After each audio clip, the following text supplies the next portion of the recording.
Hi friends, welcome to Math Study for Jexpo. আজকে আমরা জেক্সপোর height and distance সম্বন্ধে কিছু জানব। তো দেখে নিই, আজকে হাইট অ্যান্ড ডিস্টেন্স সম্বন্ধে আলোচনা করব। তো হাইট অ্যান্ড ডিস্টেন্স শুনতে অনেক ছেলেপেলেদের ভয় লেগে যায় যে এটা কিভাবে করব, এটা পারি না, সূত্র জানি না। তো আমি বলবো আজকে সূত্র না জানলেও তুমি হাইট অ্যান্ড ডিস্টেন্সের কোশ্চেন অ্যান্সার খুব সরলভাবে করতে পারবে। যেমন ফার্স্ট তোমাদের তিনটে ডায়াগ্রাম সম্বন্ধে বুঝিয়ে দিই। এই তিনটে ডায়াগ্রাম থেকে তোমার লগভগ 90% হাইট অ্যান্ড ডিস্টেন্সের অঙ্ক সলভ হয়ে যাবে। First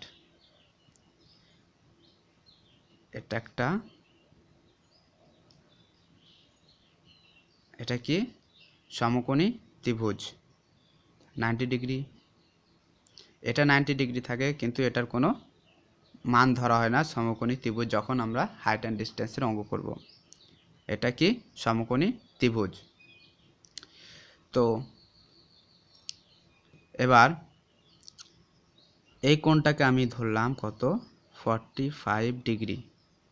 first diagram first.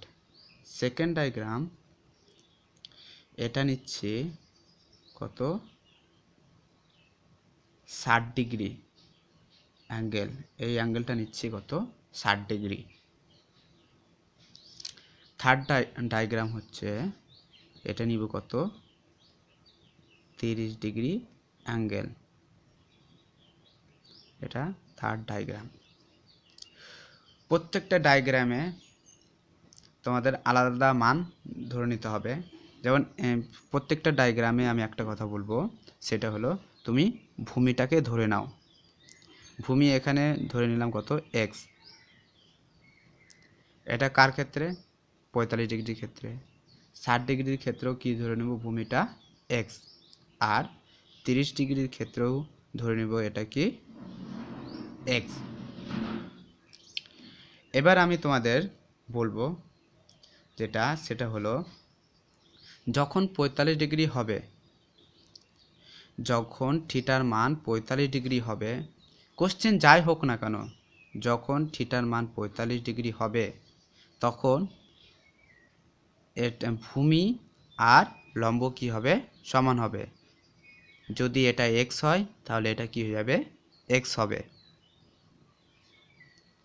আবার বলে দিই, যখন 45 ডিগ্রি কোণ হবে, থিটার মান 45 ডিগ্রি কোণ হবে, তখন ভূমি আর লম্ব কি সমান হবে। যেমন এখানে ভূমি কত আছে এক্স, তাহলে লম্ব কি হবে এক্স। আর অতিভুজ কি হবে, অতিভুজ হবে তোমার x square plus x square under root. আগের ভিডিওতে তোমরা এটা দেখে নিয়েছো কিভাবে বের করতে হয়। তো এটা কি under root x square plus x square, যেহেতু এটা এক্স আর এটা এক্স, লম্ব স্কোয়ার প্লাস ভূমি স্কোয়ার ইজিক্যাল টু কী হবে তোমার এক্স আন্ডার রুট 2। এটা তোমার কোন ক্ষেত্রে, এটা তোমার যখন থিটা ইজিক্যাল টু 45 ডিগ্রি হবে। আবার বলে দিচ্ছি, যখনই দেখবে লম্ব আর ভূমি সমান তখন তার মান কি ধরে নেবে, এটা কি হবে 45 ডিগ্রি কোণ হবে। যদি লম্ব আর ভূমি সমান হয় তার মানে কি এটা কি 45 ডিগ্রি কোণ হবে। या फिर এটা লম্ব থেকে যদি আন্ডার রুট 2 গুণ হয় অতিভুজ, লম্ব থেকে যদি এক্স আন্ডার রুট 2 মানে আন্ডার রুট 2 গুণ হয় অতিভুজে, তাহলে কোণ কত হবে 45 ডিগ্রি। আর এটা জানোই 45 ডিগ্রি হলে পরে এটা কি হবে, লম্ব আর ভূমি কি হবে সমান হবে। এবার নেক্সট কি 60 ডিগ্রি ডায়াগ্রাম। 60 ডিগ্রি ডায়াগ্রামে কোণ যদি 60 ডিগ্রি হয় তাহলে এটা এক্স হলে পরে এটা কি হবে, এটা হবে এক্স আন্ডার রুট 3। তাহলে কি ভূমির থেকে লম্ব কত গুণ হয়ে যাবে আন্ডার রুট 3 গুণ হয়ে যাবে। আবার বলে দিই, যদি 60 ডিগ্রি হয়, কোণের মান যদি 60 ডিগ্রি হয়, তাহলে ভূমি থেকে লম্ব কত গুণ বড় হবে? √3 গুণ বড় হবে। x√3, তার মানে এক্সের থেকে কি কত গুণ বেশি আছে এখানে? x√3, 3 গুণ √3 গুণ √3 গুণ কি বড় হবে। আর অতিভুজ জেনে নেব, এটার থেকে জাস্ট দ্বিগুণ হবে কি অতিভুজ। কখন? যখন থিটার মান 60 ডিগ্রি হবে। তাহলে এটা কি হবে? 2x।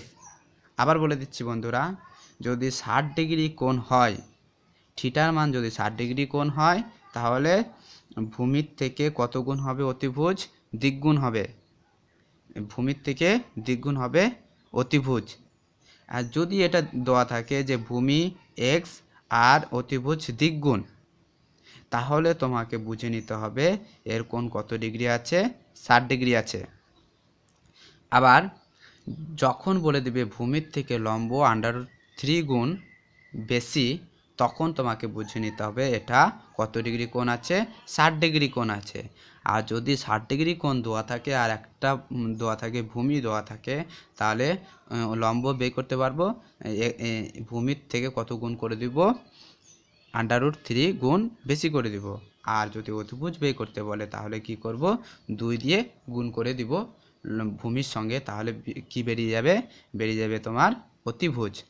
এবার থার্ড ডায়াগ্রাম, এটাতে কোনো সূত্র প্রয়োজন হবে না, শুধু ডায়াগ্রাম দেখবে, উত্তর সঙ্গে সঙ্গে বুঝতে পারবে। যখন অঙ্ক করব তখন তোমরা আরও বুঝতে পারবে। এখানে থার্ড আছে, যখন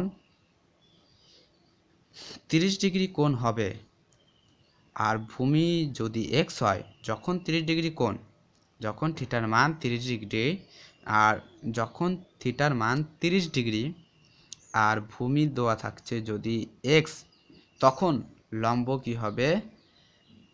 x/√3। কি হবে? x/√3, মানে কি এক্সের থেকে √3 ডিভাইড করে দেব। কখন? যখন থিটার মান 30 ডিগ্রি হবে। আবার বলে দিচ্ছি, যদি ভূমি দেওয়া থাকে, তাহলে ভূমিকে কি করে দিব? √3 দিয়ে ভাগ করে দিব। তখন কি হয়ে যাবে? ভূমিকে √3 দিয়ে ভাগ করে দিব, তখন কি হয়ে যাবে? এটা কি হয়ে যাবে? লম্ব চলে আসবে। কখন? যখন থিটা 30 ডিগ্রি। আবার অতিভুজ কি হবে? এই লম্বটার কি হবে? জাস্ট দ্বিগুণ। যখন 30 ডিগ্রি কোণ হবে, যখন থিটার মান 30 ডিগ্রি, তখন লম্বর চেয়ে কত গুণ হবে অতিভুজ? দ্বিগুণ হবে। তাহলে এটা হবে 2x/√3। আবার বলে দিচ্ছি, থিটার মান যদি 30 ডিগ্রি হয়, তাহলে লম্বর চেয়ে কত গুণ বড় হবে? লম্বর চেয়ে বড় হবে দ্বিগুণ। কি? অতিভুজ বড় হবে, লম্বর চেয়ে দ্বিগুণ বড় হবে। এবার এখানে যেহেতু x দেওয়া আছে, তাহলে এটা কি হবে? 2x/√3, আর এটা x আছে, এটা কি হয়ে যাবে? x/√3। আবার আরেকটা জায়গায় দেখে নাও, এটা লম্ব আর ভূমি যখন সমান, তখন 45 ডিগ্রি কোণ। যখন ভূমির চেয়ে অতিভুজ দ্বিগুণ, তখন 60 ডিগ্রি কোণ। যখন লম্বর চেয়ে অতিভুজ দ্বিগুণ, তখন 30 ডিগ্রি কোণ। লম্বর চেয়ে অতিভুজ যখন দ্বিগুণ, তখন 30 ডিগ্রি কোণ। আর ভূমির চেয়ে যখন অতিভুজ দ্বিগুণ, তখন কি হয়ে যাবে? 60 ডিগ্রি কোণ। এটা তোমাদের মাথায় খেয়াল রাখতে হবে। এবার দেখে নিব কিছু অঙ্ক কিভাবে সলভ করব।